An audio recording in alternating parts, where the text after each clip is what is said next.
So I often get asked by businesses about disciplinaries and what type of sanctions apply to what type of acts or alleged acts.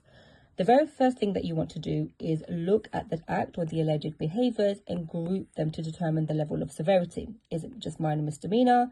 Is it misconduct, which is mid-level severity? Or is it a gross misconduct matter, which is high-level severity? Now, how do we determine the severity of the matter? We need to assess them under the 3 I's. What is the intention of the party or the parties involved? What are their interests? And most importantly, what's the impact of those acts? Once you answer these questions, you will be able to determine if it is a misdemeanor matter, if it's a misconduct matter, or if it's a gross misconduct matter.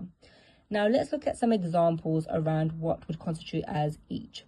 Now, the very first one we have here is misdemeanor. So this is kind of minor issues such as messy workstation, poor appearance or hygiene, or pessimistic attitudes in the workplace. This wouldn't warrant immediate disciplinary action, but it will warrant an initial chat.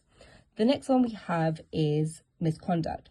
This will be things like capability issues, aggression or violence in the workplace, not towards other people, but general violence, persistent lateness or sickness, lying or falsifying documents.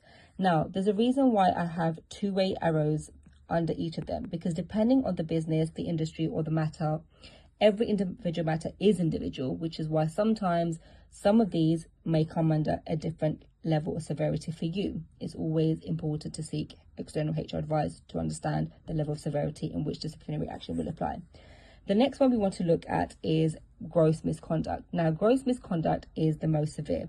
Things like physical harm and violence towards other people, theft or fraud, gross negligence, and most crucially, things like discrimination and harassment, which is usually what we see around gross misconduct cases. Once you're able to determine the level of severity, as we have discussed here, you can determine which types of disciplinary actions will apply. That's not for this video, but it will be in another video.